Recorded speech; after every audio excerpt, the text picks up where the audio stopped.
In the 1960s, a staggering 70% of all taxis in Chicago and 60% in New York City were forged in one single factory in Kalamazoo, Michigan. They built indestructible steel machines capable of conquering 500,000 miles, completely dominating American streets for decades. Then the deafening roar of the welding torches suddenly went dead. The assembly lines stopped forever in 1982, throwing hundreds of master craftsmen out onto the streets. What destroyed the greatest taxi empire in history? And why did building the perfect machine become a brutal death sentence for this legendary factory? The genesis of the American taxi empire did not occur within the gleaming, well-funded engineering laboratories of Detroit. Instead, the foundation of this automotive monolith was laid in the suffocating, densely packed garment manufacturing district of Chicago in the early 1920s. As dense coal smoke settled over the Great Lakes rail yards and frigid winter winds penetrated the poorly insulated walls of the city textile mills, a vast network of laborers operated heavy industrial sewing machines. This was an environment defined by the relentless rhythm of needles driving through thick wool and heavy fabrics. It was a world of razor-thin profit margins, where success depended entirely on maximizing production volume while managing the complex logistics of raw material supply chains. In this grueling environment, the primary output was heavy winter coats, goods that required durable construction to survive the harsh urban elements.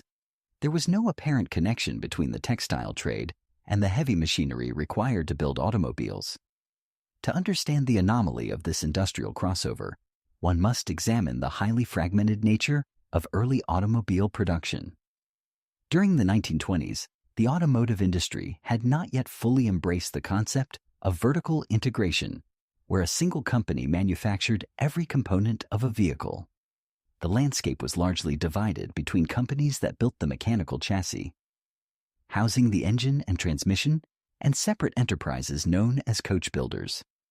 These coach builders operated independent factories where they constructed the wooden frames, shaped the sheet metal bodies, and tailored the interior cabins, which were then mounted onto the purchased chassis. A specific company located in Kalamazoo, Michigan, operated as one of these specialized commercial coach builders. Situated in a modest red brick factory facility near the regional freight lines, this struggling enterprise focused on manufacturing body shells specifically designed for taxi service. The physical environment of Kalamazoo, a growing industrial hub surrounded by dense forests and vital waterways, provided the necessary resources and logistical access for regional manufacturing. However, the business model of this particular factory was fundamentally flawed. They were attempting to build commercial taxi bodies to fit onto standard passenger car frames. The operational reality of early urban transit was incredibly destructive.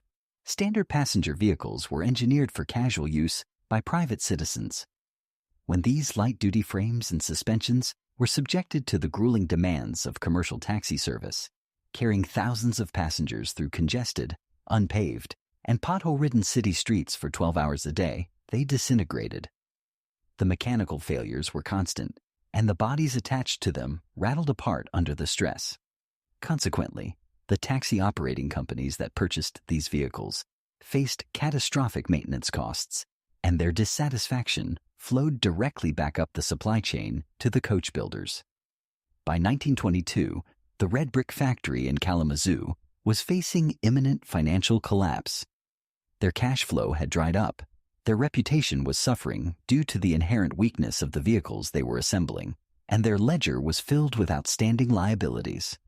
Among these critical debts was a substantial unpaid invoice owed to a specific garment manufacturing operation in Chicago. The connection between the two seemingly unrelated industries was the interior upholstery. The Chicago garment factory, utilizing its expertise in heavy-duty sewing and material handling, had been contracted to supply the thick leather seat covers and durable cabin linings required for the Kalamazoo taxi bodies.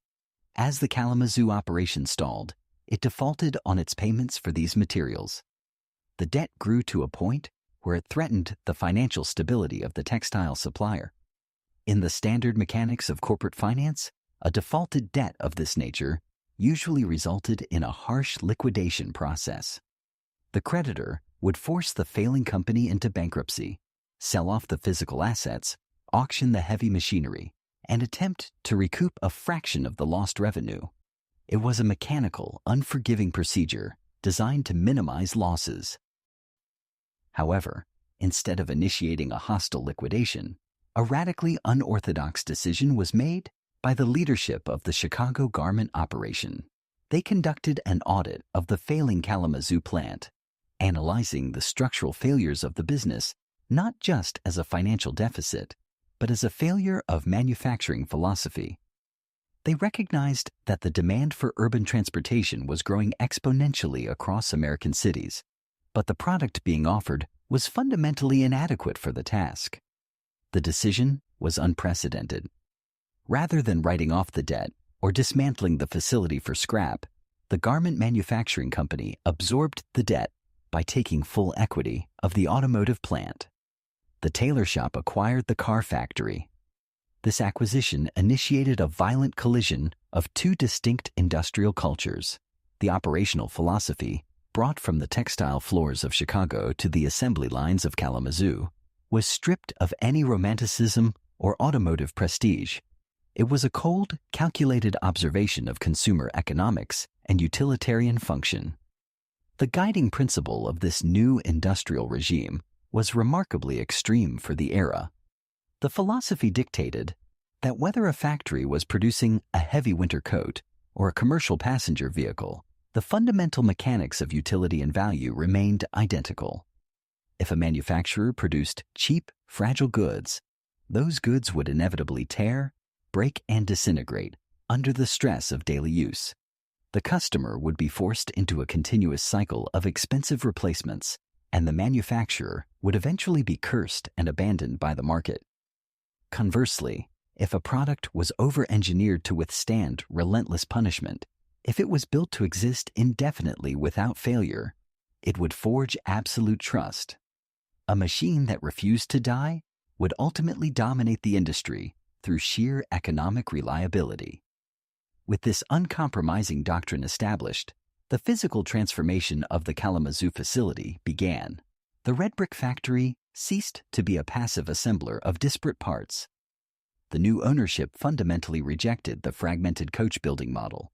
They realized that putting a well-built taxi body onto a weak passenger chassis was a futile exercise. To guarantee absolute durability, they had to control every variable of the machine's construction. The factory systematically canceled its contracts to build piecemeal bodies for other automotive brands.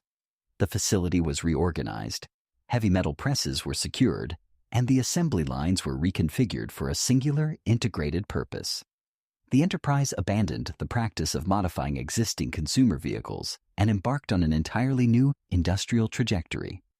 They began the complex process of designing and fabricating a heavy-duty chassis, a reinforced steel body, and a spacious, indestructible interior as one unified, purpose-built machine.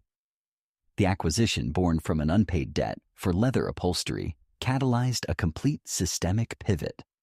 The clattering hum of the Chicago sewing machines had successfully financed the roar of the Michigan welding torches.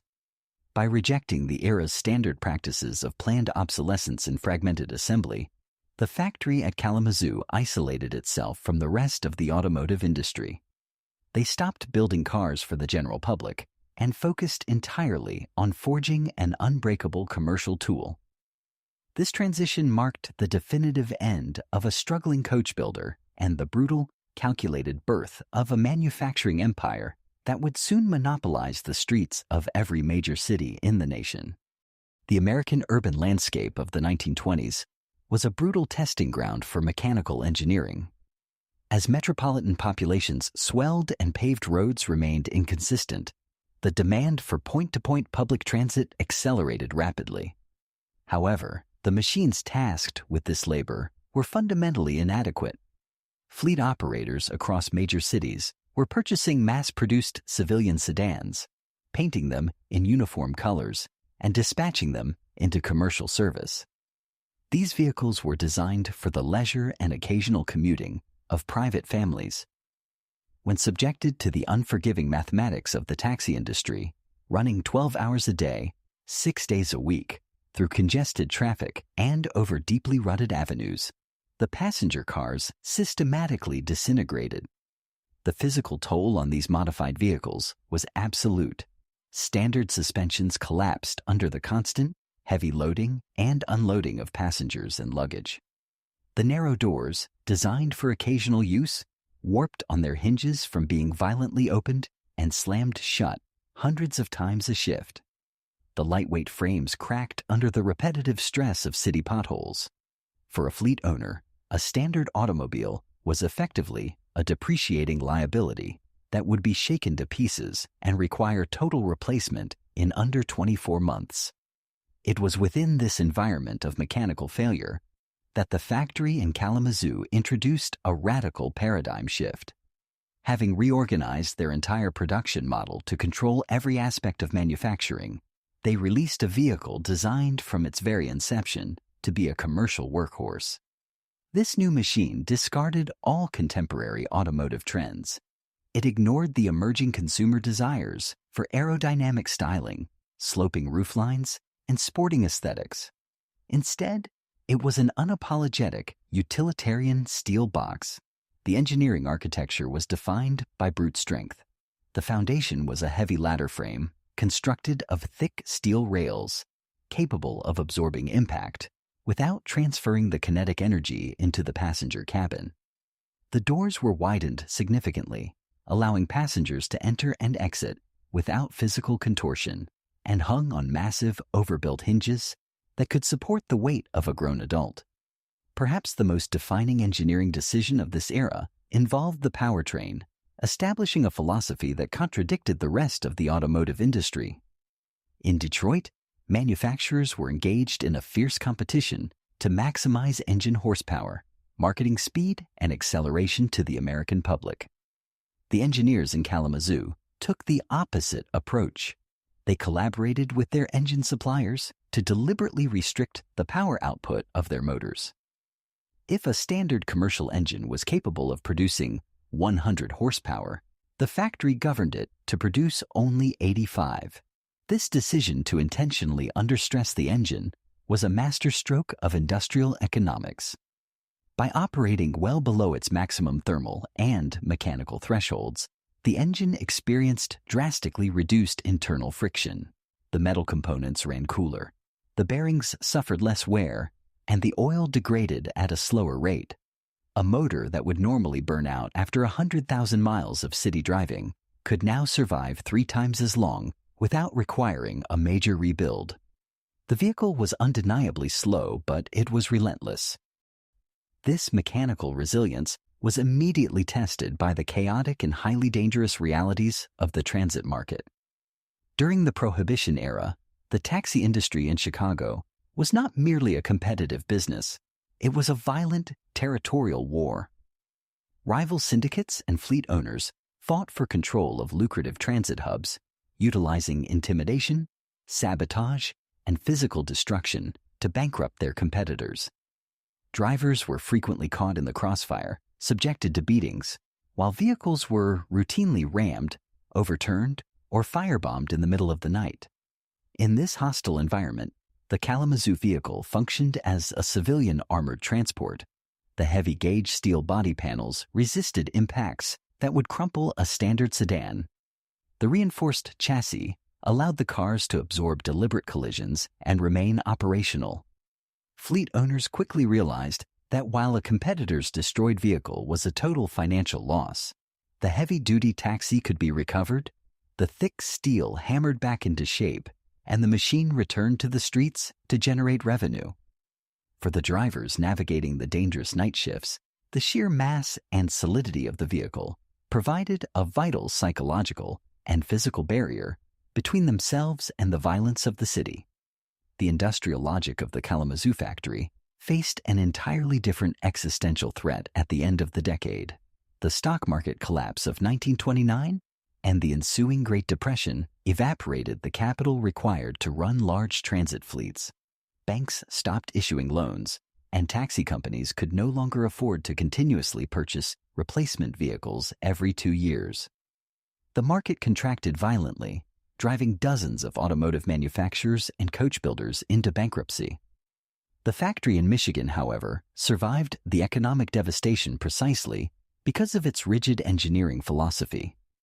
In an economy where capital expenditure was impossible, absolute longevity became the only metric of value. The fleet operators who managed to stay in business did so because the indestructible machines they had already purchased simply refused to break down. The initial premium paid for the heavy-duty vehicles was justified as the cars operated for 5, 6, and 7 years, through the worst economic crisis in national history, requiring only rudimentary maintenance. The sheer survival of these fleets served as unassailable proof of the factory's concept, the ultimate validation of the company's systems, and its most critical climactic shift arrived in 1942. Following the nation's entry into the Second World War, the federal government established the War Production Board, which immediately mandated the total cessation of all civilian automobile manufacturing. Factories across the country were ordered to halt their assembly lines. For many specialized manufacturers, this mandate resulted in the immediate termination of their workforce, scattering highly skilled laborers to other industries or military service, effectively dismantling the institutional knowledge of the company. The leadership in Kalamazoo faced the prospect of losing the multi-generational workforce of master welders, fabricators, and assemblers that had taken decades to cultivate. The community of Kalamazoo, heavily dependent on the wages generated by the factory, braced for severe economic contraction. To preserve the industrial ecosystem they had built, the factory executed an aggressive logistical pivot. Utilizing their heavy manufacturing capabilities, they secured federal defense contracts and completely retooled the facility.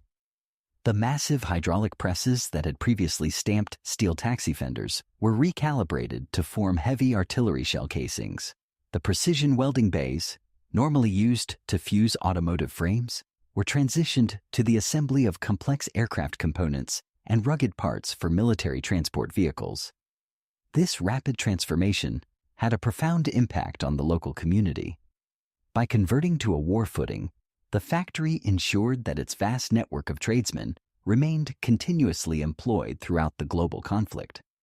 The specialized skills of the workforce were not only preserved, but sharpened under the strict tolerances required for military aviation and munitions.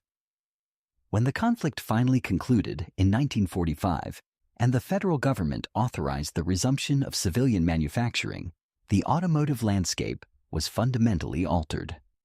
Competing manufacturers struggled for months to rehire laborers, train new workers, and rebuild their supply chains. In Kalamazoo, there was no such delay. The factory simply swapped the military dies out of the stamping presses and returned the original automotive molds. The workforce was already in place, highly disciplined, and completely synchronized.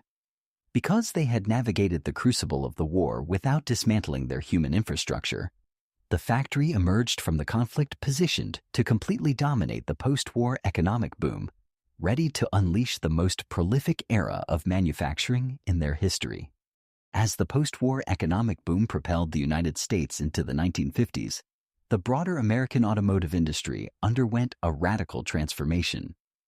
In Detroit, the massive conglomerates of Ford and General Motors were aggressively pursuing automation. They were investing heavily in moving assembly lines, early robotics, and a streamlined manufacturing philosophy known as unibody construction, where a vehicle's frame and body were stamped as a single, lightweight shell. This methodology prioritized speed, cost reduction, and rapid consumer turnover. 140 miles to the west, the factory in Kalamazoo rejected this evolution entirely. Driven by the capital reserves accumulated during their wartime defense contracts, the operation expanded not by adopting modern automation, but by doubling down on heavy, manual manufacturing. The facility swelled into a sprawling industrial fortress, a sprawling complex of brick and corrugated steel that functioned as an isolated kingdom of brute force engineering. The manufacturing philosophy within this fortress was absolute and uncompromising. Every vehicle that moved across the Kalamazoo floor adhered strictly to the traditional body-on-frame architecture. The foundation of the machine consisted of two massive parallel steel rails, resembling railroad tracks, which ran the entire length of the chassis. This was an incredibly heavy, expensive, and time-consuming method of construction.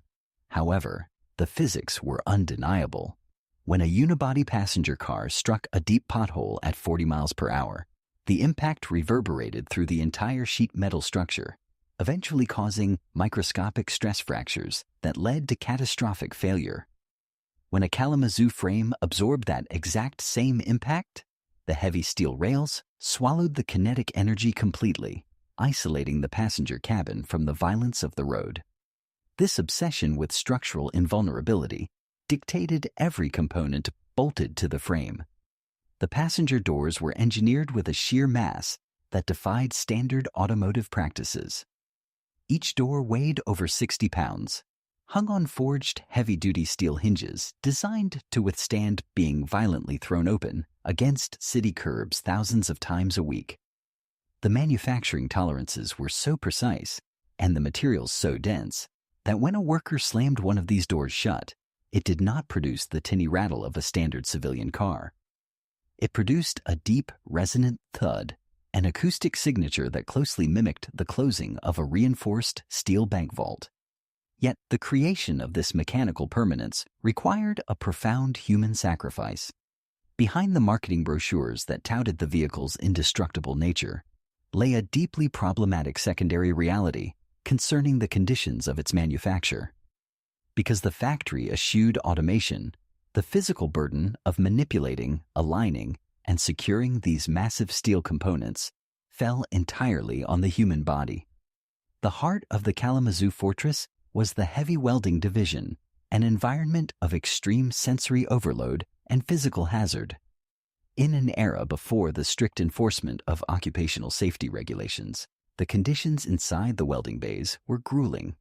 The cavernous rooms were constantly illuminated by the blinding, erratic flashes of hundreds of arc welders operating simultaneously. The ambient noise was deafening, a relentless acoustic assault of pneumatic hammers, grinding wheels, and high-voltage electrical arcs that easily exceeded safe decibel limits. More insidious than the noise was the atmosphere itself. The high-temperature fusion of heavy-gauge steel produced a constant, thick haze of toxic particulate matter. The air was perpetually saturated with the sharp, metallic tang of ozone, vaporized flux, and burning industrial lubricants. Ventilation systems, completely inadequate for the volume of work being performed, struggled to clear the noxious clouds that hung just beneath the factory rafters. To build an immortal machine, the factory systematically extracted the physical vitality of its workforce. The men who spent 12-hour shifts wrestling 60-pound doors into alignment and guiding heavy welding torches along the steel undercarriages paid for the vehicle's durability with their own physiological degradation. The relentless noise steadily eroded their hearing, resulting in widespread profound deafness among the veteran floor workers. The daily inhalation of welding fumes and metallic dust settled deep into their respiratory systems, leading to chronic, debilitating lung conditions. Knees and lumbar spines deteriorated rapidly under the repetitive strain of lifting and maneuvering heavy steel components without the aid of modern pneumatic hoists. This systemic physical exploitation was obscured by a powerful, carefully cultivated corporate narrative of generational pride. The management of the factory did not frame the grueling labor as a hazard, but rather as a highly specialized, elite craft. They actively encouraged a culture of nepotism, creating a closed loop of employment that bound entire local families to the assembly line. This sociological phenomenon became the defining characteristic of the Kalamazoo workforce. A master frame welder who first walked onto the factory floor in 1946, having returned from the war, would spend 2 decades sacrificing his joints and his lungs to the company. By 1966, When his physical capacity began to fail, the system provided an immediate replacement. He would literally walk his 18-year-old son onto the exact same floor, placing the heavy welding torch into the young man's hands. The climactic shift in the factory's internal dynamic was not marked by a sudden labor strike or a catastrophic mechanical failure, but by this silent, institutionalized transfer of physical burden. The moment a father trained his son to listen for the specific, resonant pitch of a perfect weld, he was simultaneously passing down a legacy of guaranteed physical deterioration. The workers took immense genuine pride in the fact that the vehicles they built would outlast most modern structures. They knew the machines were virtually indestructible. But the tragic irony of the Kalamazoo fortress was that the product survived only because the men building it were willing to be consumed. They were not merely assembling automobiles.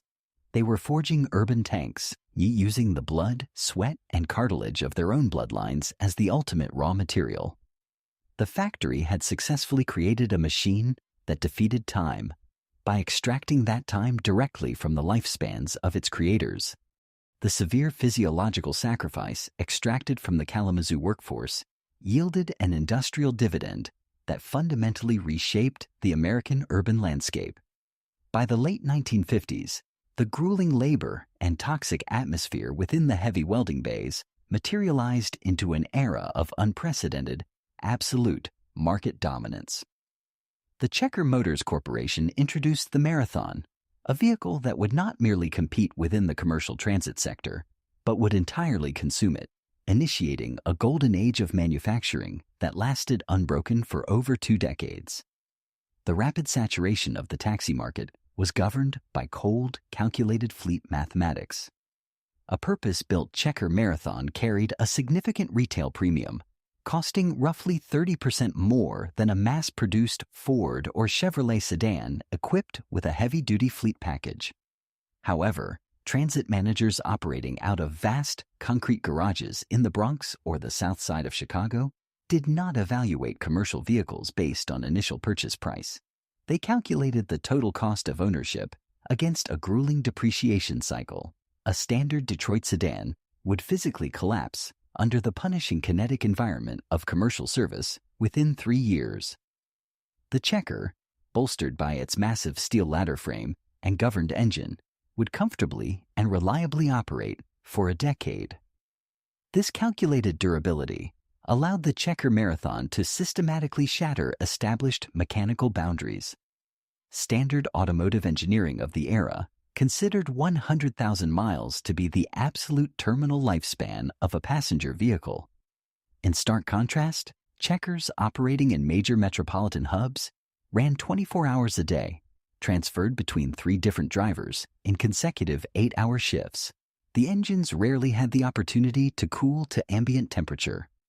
Under these relentless conditions, the vehicles routinely surpassed 300,000 miles.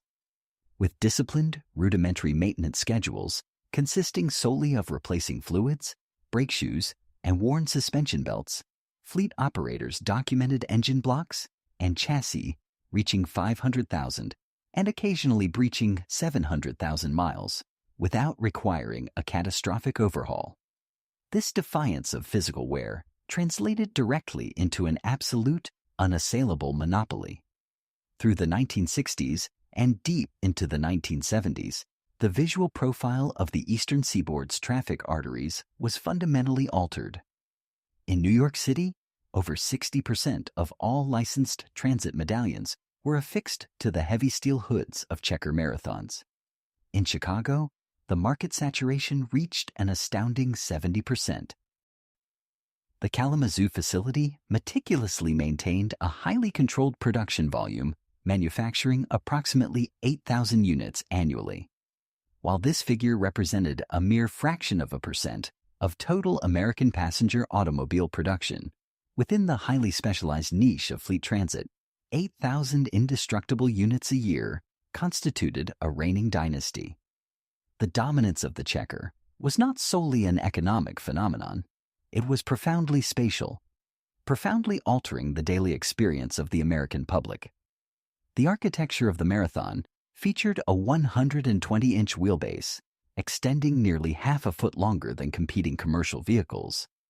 This elongated chassis permitted an interior geometry that transformed the rear cabin from a mere seating arrangement into a cavernous mobile room. The floor pan was entirely flat, eliminating the intrusive transmission tunnel common in standard rear-wheel drive sedans. This structural luxury allowed for the installation of folding rear jump seats, enabling the vehicle to comfortably swallow 6 adults and their assorted luggage. For the millions of citizens navigating the metropolitan grid, the Checker ceased to be perceived as an automobile and became an essential component of the civic infrastructure, functioning with the reliability and permanence of the subterranean subway networks. Passengers stepping through the heavy bank vault doors entered an environment physically isolated from the chaotic noise of the avenues.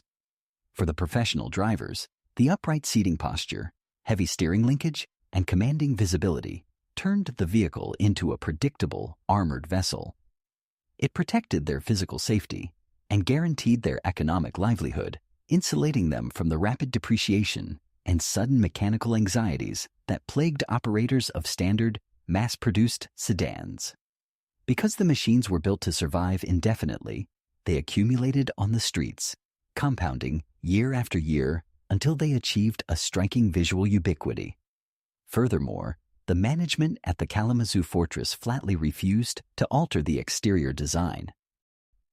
The boxy shape, the vertical front grille, and the bulbous heavy-gauge fenders remained virtually unchanged from 1958 onward. This aggressive, static continuity inadvertently elevated the Marathon into a cultural monolith. The vehicle evolved beyond a commercial tool and became the definitive visual shorthand for the American city. The global cinematic industry quickly recognized the semiotic power of this static, unyielding design. When Hollywood directors and location scouts needed to establish the gritty, authentic reality of an urban narrative, the Checker was the necessary visual anchor. In landmark cinematic works of the era, such as Taxi Driver and The French Connection, the yellow Checker did not function merely as a background prop. It was utilized as a defining geographical signifier. A wide camera shot of that distinctive boxy yellow silhouette navigating a crowded avenue instantly communicated to a global audience that the ensuing drama was inextricably bound to the concrete canyons and relentless pulsing rhythm of an American metropolis. By the mid-1970s, the factory at Kalamazoo had achieved an industrial zenith that few manufacturing institutions ever experience. They had engineered a product so flawlessly adapted to its specific environment that the very concept of competition simply evaporated. The golden era of Checker Motors was defined by this absolute, unyielding stability. The factory operated in a state of continuous, highly profitable equilibrium, churning out thousands of immortal yellow machines that ruled the nation's asphalt grids with impunity. This climactic peak of market dominance, however, birthed a dangerous and profound institutional blindness. The executives in Michigan viewed their market share and the mechanical perfection of their product as permanent fixtures of the American economy. They believed they had conquered the transit industry through sheer brute durability, creating a fortress that could never be breached. But their monumental success was entirely predicated on a specific set of external macroeconomic conditions, namely cheap domestic oil, localized supply chains, and an absence of federal regulatory intervention. As the endless rows of yellow Checkers formed an invincible moving perimeter around Times Square, the factory leadership failed to recognize that the tectonic plates of the global economy were preparing to shift violently. The very perfection, mass, and static nature of the machine that had built the empire was about to become the precise mechanism of its swift and brutal destruction. The industrial fortress that had been meticulously constructed in Kalamazoo was designed to withstand any physical impact the urban environment could deliver. For half a century, the company operated under the assumption that if they built an unbreakable machine, they would remain economically invincible. However, the architecture of their success contained a fatal flaw. They had engineered a vehicle perfectly adapted to a static world, assuming the external conditions of the mid-20th century, cheap energy, localized supply chains, and unregulated manufacturing, would exist in perpetuity. They were entirely unprepared for the macroeconomic shockwaves that were about to violently reshape the global landscape. The first fracture in the foundation of the Chequer Empire occurred in the autumn of 1973. The geopolitical stability of the energy sector collapsed when the Organization of Arab Petroleum Exporting Countries instituted an oil embargo against the United States. Almost overnight, the price of crude oil quadrupled. Gasoline stations across American cities ran dry, and rationing protocols resulted in fuel lines stretching for miles. The entire domestic economy convulsed, and suddenly, the metric of automotive value shifted fundamentally. Under these new, harsh realities, the physical attributes that made the Chequer Marathon an engineering marvel instantly transformed into catastrophic liabilities. The massive steel ladder frame, the dense body panels, and the overbuilt mechanical linkages possessed an immense physical mass. Moving that sheer weight through endless cycles of stop-and-go, city traffic required tremendous kinetic energy. Consequently, the marathon averaged a dismal 10 miles to the gallon. Inside the concrete taxi garages of New York and Chicago, fleet managers were forced to confront a brutal new arithmetic. The cost of fuel had abruptly superseded the cost of vehicle depreciation.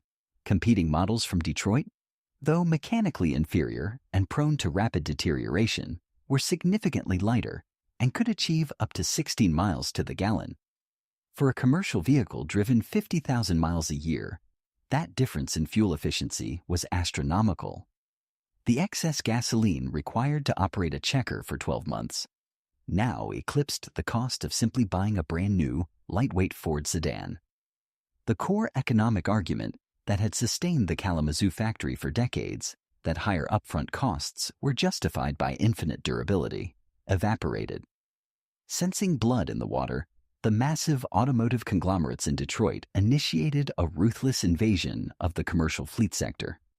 Ford and General Motors did not attempt to defeat Chequer by engineering a superior, longer-lasting taxi.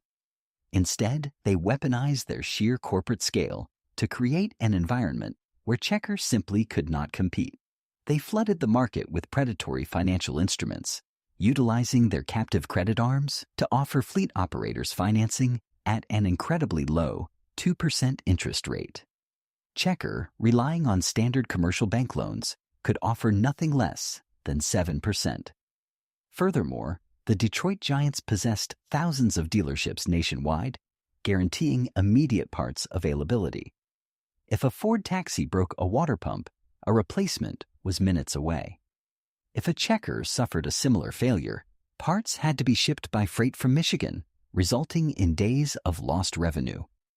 This corporate siege forced a painful secondary consequence upon the independent taxi operators, many small fleet owners, whose families had exclusively purchased Chequers for generations, found themselves trapped. Facing astronomical fuel bills, they simply did not have the cash flow to maintain their loyalty to Kalamazoo. Driven by the primal instinct of financial survival, they began abandoning the heavy, yellow machines for cheaper, disposable Detroit sedans. The visual monopoly of the Chequer on city streets began to visibly thin.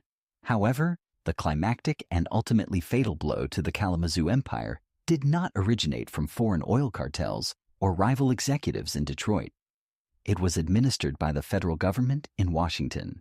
Throughout the 1970s, a wave of unprecedented regulatory legislation swept over the automotive industry.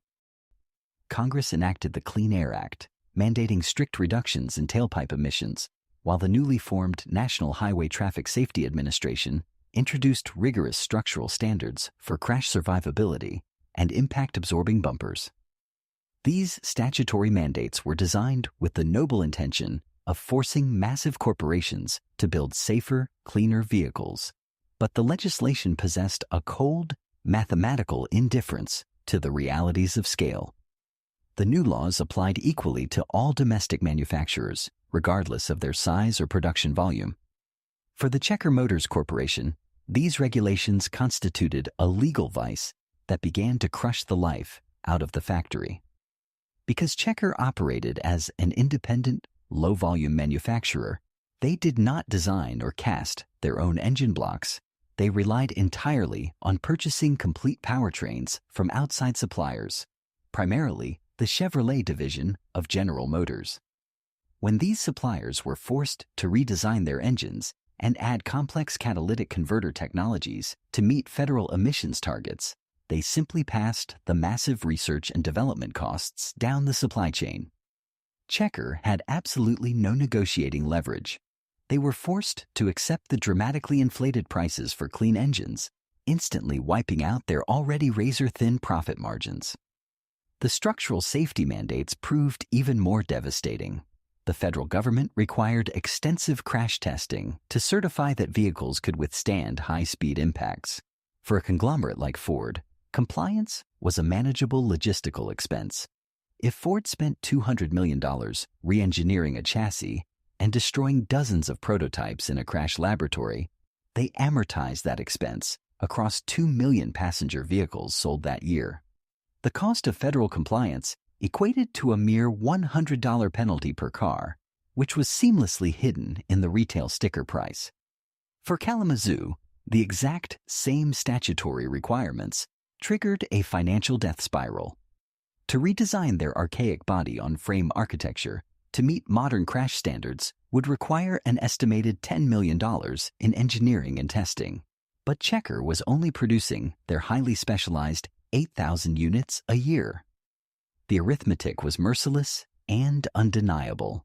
Amortizing a $10 million compliance cost over 8,000 vehicles, resulted in a penalty of over $1,200 per car. Inside the cavernous brick walls of the Michigan plant, the atmosphere shifted from generational pride to a creeping, suffocating dread.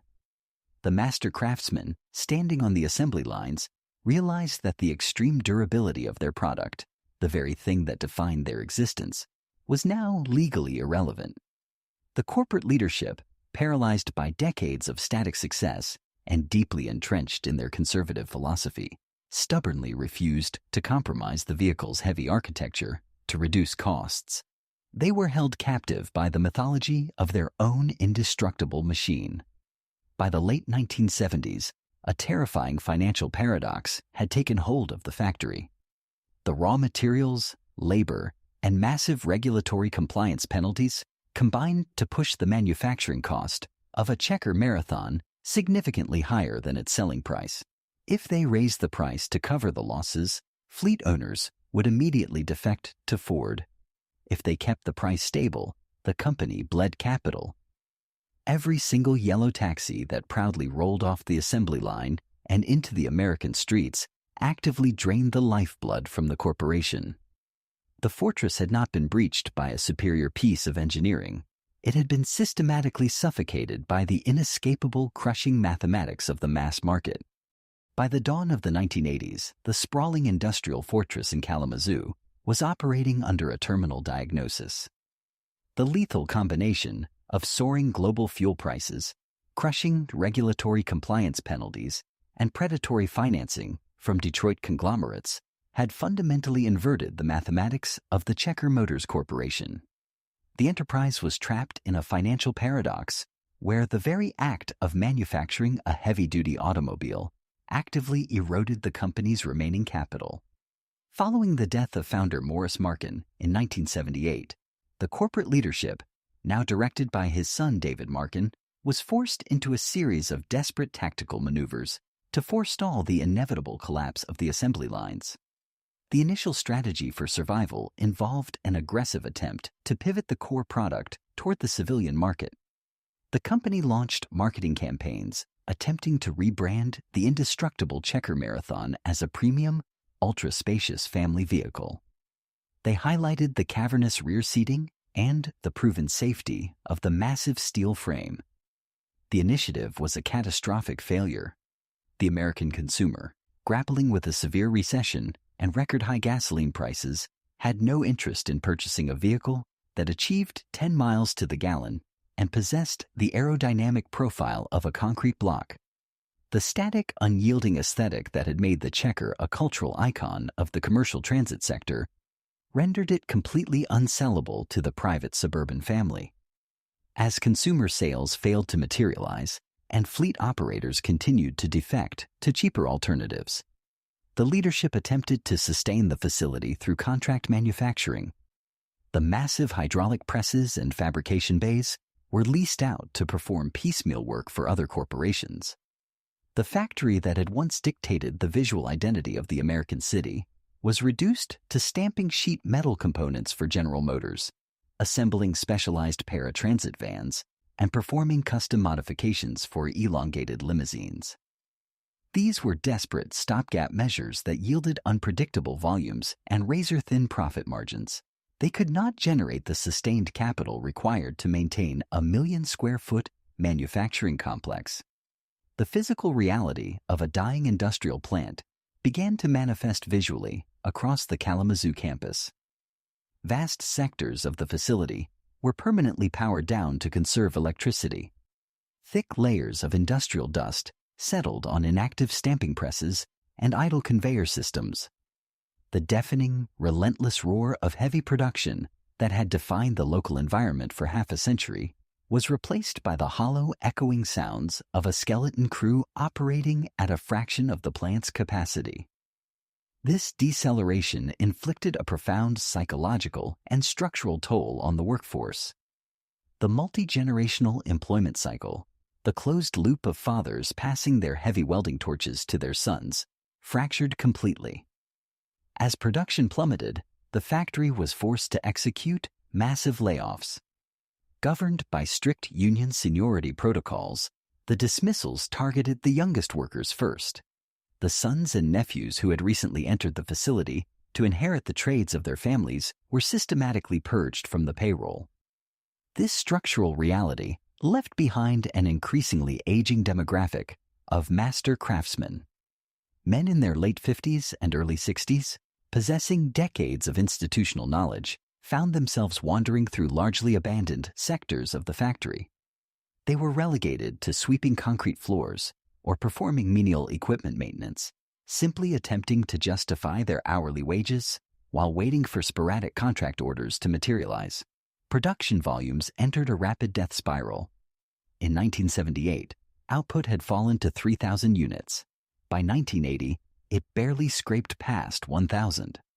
As the volume dropped, the fixed overhead costs of maintaining the massive facility had to be divided among fewer and fewer completed taxis, driving the per-unit manufacturing cost exponentially higher. It was a mathematical trap from which there was no extraction. In the summer of 1982, the corporate leadership confronted the inescapable reality of their ledger. The enterprise was hemorrhaging money. With every vehicle that reached the end of the line, the decision was made to entirely abandon the manufacture of automobiles. There was no grandiose press conference, no appeals for federal bailouts, and no coordinated public relations campaign to soften the blow. The termination of a 60-year American automotive dynasty was executed with the cold, bureaucratic efficiency of a standard accounting maneuver. The company quietly announced that it would transition exclusively to third-party parts manufacturing. The era of the Checker taxi was over. On July 12, 1982, the final Checker automobile advanced down the primary assembly line. It was an olive green Marathon, assigned the production sequence number of 829 for the calendar year. This abysmal figure, 829 vehicles built over the course of 7 months, stood in stark, humiliating contrast to the 8,000 units that once rolled out annually during the Empire's golden era. The assembly of this final unit was not treated as a historic or sentimental milestone by the men on the floor. There was no celebratory brass band, no commemorative speeches from the executive board, and no gathering of the press to document the end of an era. To the remaining workforce, it was simply the last piece of inventory moving through a terminating system. When the final shift horn sounded on that July afternoon, the physical production of the Checker taxi ceased forever. Hundreds of aging workers punched their time cards, gathered their heavy steel lunchboxes, and walked out of the brick fortress in absolute silence. The sudden cessation of the assembly line permanently severed the social contract between the factory and the surrounding community. The true tragedy of this industrial collapse, and its most severe human consequence, fell entirely upon the oldest veterans of the manufacturing floor. Consider the reality of a structural welder who had entered the Kalamazoo facility in 1952.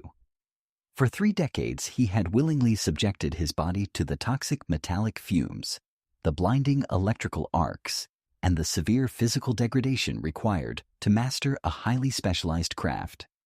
He possessed an elite, almost intuitive understanding of how to fuse a heavy steel ladder frame so perfectly that it would withstand 500,000 miles of urban abuse.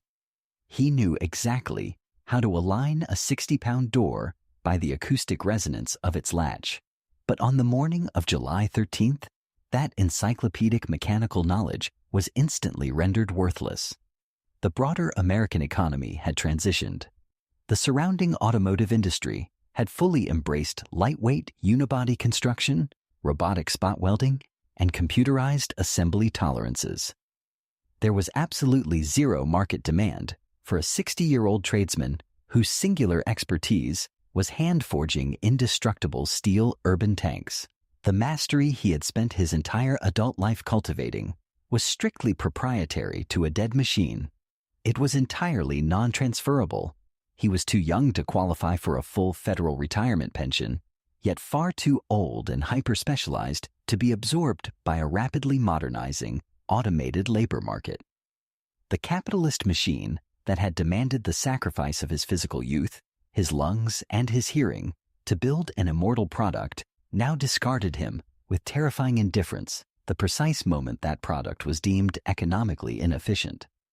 The Kalamazoo factory had survived the Great Depression, the Second World War, and the violent taxi syndicates of the Prohibition era, but it could not survive the merciless calculating arithmetic of the modern mass market, leaving its most loyal architects stranded in the silent wreckage of their own creation. In the immediate aftermath of the 1982 production halt, the sprawling industrial complex in Kalamazoo did not suffer the dramatic, explosive demolition that often accompanies corporate bankruptcy. Instead, it experienced a slow, agonizing institutional decay. The massive brick fortress that had once dictated the visual rhythm of the American metropolis was systematically stripped of its unified purpose. The vast assembly bays, originally engineered to forge indestructible urban transports, were awkwardly subdivided by chain-link fencing and leased to various third-party manufacturing entities. The facility became a hollow shell, utilizing its heavy hydraulic presses to stamp out generic anonymous sheet metal components for other automotive corporations. The localized ecosystem of multi-generational craftsmanship was entirely replaced by the sterile, fractured reality of contract fabrication. While the factory in Michigan had effectively died, the products it had spawned refused to expire.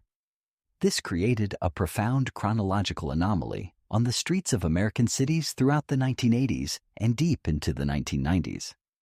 The production lines had stopped, meaning no new checkers were entering the transit fleets, but the heavy steel machines already in circulation simply continued to operate. Fleet owners, having already absorbed the initial purchase price, ran the marathons relentlessly, extracting every possible mile of revenue from the indestructible frames. As the years progressed, the visual contrast on the avenues became increasingly stark. The broader automotive industry was rapidly adopting sleek aerodynamic styling, computer-controlled fuel injection, and lightweight plastic composites. Amidst this modernization, the boxy, heavy-gauge yellow checkers lumbered through the traffic like mechanical dinosaurs. They were physical anachronisms, stubborn remnants of a defunct manufacturing philosophy, yet they reliably completed their daily shifts. The attrition rate was remarkably slow. When a checker was finally removed from service during this era, it was rarely due to a catastrophic structural failure. They were typically retired only when the cumulative cost of replacing worn-out external components eventually exceeded the revenue generated by the aging vehicle, or when increasingly strict municipal emissions regulations simply legislated them off the road. The definitive climactic validation of the Kalamazoo engineering doctrine did not occur in a testing laboratory, but on the chaotic streets of Manhattan, 17 years after the factory doors had permanently closed. In July of 1999, the final Checker Marathon, operating as a legally licensed medallion-bearing taxi in New York City, was officially retired from commercial service. This specific machine had been navigating the brutal, pothole-ridden grid of the city since 1978. It had survived the administration of 4 different mayors, witnessed the total architectural and cultural transformation of the metropolis, and accumulated nearly 500,000 miles on its odometer. The retirement of this vehicle in 1999 was not a failure of the machine. It was the ultimate, undeniable proof of its superiority. The car was still functional. It was retired primarily because the local transit authority instituted mandatory age limits for commercial vehicles, effectively forcing the indestructible artifact off the grid. This final yellow cab served as a rolling monument to the master welders and fabricators who had lost their livelihoods decades earlier. It proved, beyond any shadow of a doubt, that the central thesis of the Checker Motors Corporation was entirely correct. They had successfully built a machine capable of operating for 20 years under the most punishing commercial conditions on Earth. However, the survival of that final taxi illuminated a terrifying business reality. The very metric that defined their engineering triumph was the exact mechanism of their corporate suicide. The collapse of the Checker empire established one of the most ruthless and paradoxical lessons in modern industrial history: the curse of perfection. The global automotive market, much like the broader landscape of 20th century consumer capitalism, was entirely predicated on the concept of planned obsolescence. To sustain a massive manufacturing infrastructure, to pay thousands of workers, and to generate continuous returns for investors, a corporation required a consistent, predictable cycle of repeat consumption.